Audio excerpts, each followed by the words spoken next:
Hello, and welcome to Nuts About Baseball, a podcast that will entertain you with discussions involving everything baseball. I'm your host, Joe Grimme, and I appreciate you joining me. Sit back, relax, and enjoy as I share my passion for the sport we call America's pastime.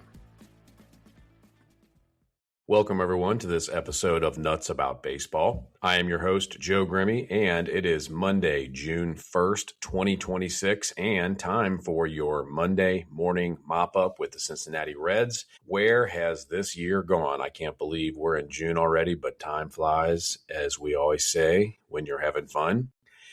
Are we having fun with the Reds? Well, that's debatable. Let's talk about what we just experienced this past week. The Reds had 6 games. They went 3-3. They beat the Mets on Monday, 7-2. Nick Lodolo picked up the win on the mound. He threw 6 innings, gave up 6 hits, 1 earned run, and had 7 strikeouts. J.J. Bleday and Tyler Stevenson each had home runs, and Spencer Steer added 3 RBIs. Tuesday, the Reds repeat their victory against the Mets. Same score, 7-2. Chase Burns continues to show us that he is our ace to this point. 5.1 innings on the mound, 4 hits, 2 earned runs, 8 strikeouts. Elly De La Cruz, Eugenio Suarez, and Tyler Stevenson each had 2 runs batted in Tuesday's game. Well, on Wednesday, they could not complete the sweep. They lose to the Mets 4-2. Andrew Abbott had a decent game. He had 6 innings on the mound, gave up 5 hits, only 2 earned runs, and struck out 4. The hits just weren't coming for the Reds. Blake Dunn did have 3 hits, but they only scored 2 runs. Terrible statistic is that they left 17 runners on base. Just inexcusable for a Major League Baseball team. On Thursday, they were off, traveling home to Great American Ballpark, where they hosted the Atlanta Braves. On Friday, ugly. I was there. Unfortunately, I had fun, but I witnessed a terrible game. Lost to the Braves Friday night, 8-3. Chris Paddock, 5 innings pitched, 7 hits, 4 earned runs, struck out nobody. And we saw Yunior Marte come up from AAA to give up 4 earned runs in just 1/3 of an inning. His ERA currently sits at a 108. Comical. Sal Stewart did have 3 hits, and Bleday and Stevenson each added 2 hits themselves. We struck out 11 times and only walked once. So we move on to Saturday. Again, we lose to the Braves. It's batting practice. Brady Singer on the mound. He had 5 innings, only gave up 4 hits, so I shouldn't make too much fun of him. 3 earned runs, 2 strikeouts, but he did have 4 walks. J.J. Bleday was the only hitter that showed much promise. He had 2 hits, including a home run and 2 RBIs. On Sunday, it was a good day. We avoided a sweep at home, and we beat the Braves 6-4. Nick Lodolo had another nice game, 6.2 innings pitched, 5 hits, 3 earned runs, 4 strikeouts, but he did have 4 walks, which we don't like to see. At the plate, Eugenio Suarez had a home run and 2 RBIs, and J.J. Bleday continued to stay hot and had 2 RBIs, but unfortunately we saw Elly De La Cruz pull up lame, rounding first base on a single, which would have been a double and possibly a triple. He is out with what they're calling a hamstring strain. Not sure on what the future holds for him right now. All right, so who's hot? Talk about the last 7 games. J.J. Bleday, .417 batting average, 10 hits in his last 7 games, including 3 home runs. And believe it or not, Tyler Stevenson, last 7 games, is hitting .333 and has 4 RBIs. Sal Stewart, a little bit streaky this year. He had a good week, .304 average with 7 hits. Who's not hot? Well, last 7 games, Elly, .208 batting average, and he has struck out 11 times in 24 at-bats. McLean, he has also been streaky, mostly on the bad side. Last 7 games, he has 1 hit and 11 at-bats, 4 strikeouts during that time. Transactions that the Reds made this week, not good ones, because we put Pierce Johnson, relief pitcher, on the 15-day injured list. And even worse, in my opinion, is that we placed Graham Ashcraft on the 60-day injured list. So the season is over 1/3 in. 58 games. We are 30-28. And surprisingly, last season at this point, we were one game worse. 29 wins, 29 losses, exactly 500. Last year at this time, we were in fourth place, 6.5 games back. Very comparable to this year. So let's not panic just yet. The good so far during this season, after 58 games in, Ellie De La Cruz and Sal Stewart both have 12 home runs apiece and 37 RBIs. J.J. Bleday is hitting .303. He has 9 home runs and 26 RBIs.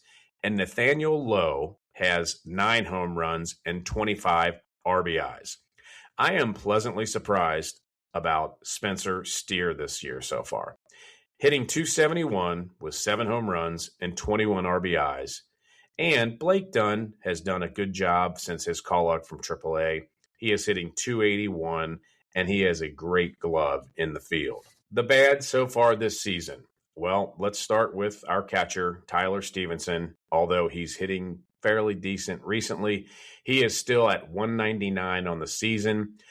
We all know Jose Trevino is coming back soon. I don't know what that means. Does that mean P.J. Higgins automatically goes to AAA? Probably, being the young guy and Trevino being the experience behind the plate. Unfortunately, the alternatives to Tyler Stevenson aren't great. But, maybe he's getting hot and he's going to start having the season that we all hope that he would have every single year. The other bad, how about TJ Friedl? 181, and he's given a lot to the Reds during his career. I think they have finally accepted the fact that we need to spell him some with Dane Myers and Blake Dunn. It's a shame. I think TJ seems like a great guy, and he tries hard. He's always positive, they say, in the dugout. But, it is what it is. When you're on the field, you got to perform, and he's not doing so. Next player, Matt McLain. Who is Matt McLain? I have been one of the biggest supporters of this guy since he came up. Is he the player that we saw in 2023 and in spring training this year, or is Matt McLain the player that hit .220 last season and continues to struggle this season?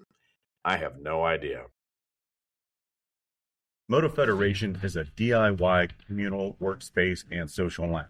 We provide the tools, facility, and supplies for you to work on your own motorcycle. Beyond the workshop, we have a social lounge where members can meet to exchange ideas, share knowledge, attend workshops, and view product demonstration. We are a rider's facility dedicated to learning, teaching, and repairing and restoring motorcycles. We embrace all forms of motorcycling, from scooters to trikes and everything in between. Learn more at motofed.com. Will Benson, this season hitting .181. Again, everybody says this guy is such a great dude, positive attitude, just a pleasure to be around. But, 5 years in the major leagues, he's a career .220 hitter. Take this stat, 1,131 plate appearances. He has a 33% strikeout rate. When he hits it a ton. But when he doesn't, he looks foolish. The man is massive. He's 6'4", 6'5", 240, 250. Strong as an ox, but he strikes out a third of the time. At what point do you give up on Will Benson? In my opinion, I think it's time. Ke'Bryan Hayes, he's been on the IL, probably coming back soon. He's hitting .142 this year. We don't have many options other than to keep this guy on the major league roster. His contract runs through 2029. He's making $7 million this year and next year, $8 million the last 2 years of the contract. Sure, could they designate him for assignment? Yeah, but who's going to pick him up? We were a sucker last year and assumed his contract when we traded for him from the Pirates. Is there another team out there that wants to sacrifice maybe a decent bat in the lineup to pick up Ke'Bryan Hayes because of his glove? I don't know. But quite frankly, I'm done with the Hayes project. I don't see him cracking the starting lineup in my books anymore because I would rather have Suarez at third base, give him the opportunity to get hot at the plate, and when he needs a rest, put him at DH, put Sal Stewart over there. Heck, Spencer Steer, as Cowboy says, he's our Swiss Army knife. He can play almost every position in the field. Get Brian Hayes, again, seems like a great guy, but there are a lot of great guys in the world, and not all of them deserve to be Major League Baseball players in a starting role. I don't think Hayes needs to be there anymore. All right, so are the NL Central teams really that good? All of them over 500. In my opinion, if they are, the Reds are in trouble. We have problems. The Reds have injuries. They continue to hurt us, especially with our pitching staff, which was supposed to be our strength this year. Ellie has not been tearing it up lately, but if we lose him for any extended period of time, that's a problem. Regardless of what Ellie's doing at the plate, he is a threat when he gets on base. He makes things happen. We all know that. And in the field, he's been better this year. He's made some great plays. Yes, he's had a few bonehead plays, but we know we're going to get that with Ellie. His upside is probably much better than his downside at shortstop. I truly believe this season so far for the Cincinnati Reds has been the proverbial smoke and mirrors season. There's been very little consistency from anybody on the roster other than Chase Burns, I would have to say. Ellie's been pretty decent. Sal Stewart's been pretty decent, but both of them have been streaky. I think two of the best things that happened to the Reds over the past 5 months, picking up J.J. Bleday and Nathaniel Lowe. Those guys may be the most consistent hitters since the beginning of the season so far. Okay, what's my overall grade for this team so far? B-. That's probably surprising to a lot of you because there are so many negative comments out there on social media and amongst friends and family, but we are 30-28. That's 2 games above 500. And quite frankly, we're not that good. I know I've said wins above replacement is not the only statistic that you can look at when you compare players, but it's a discussion starter. I always say that. 2.0 WAR means that player is an average regular player. The Reds hitters, we have one player above a 2.0, and that's Ellie De La Cruz. Everybody else under a 2 and several in the minus range. That's embarrassing. Okay, don't panic. There's a lot of mediocrity in Major League Baseball these days. The overall batting average is 241. That's down from 245 last season. We have 104 games to play.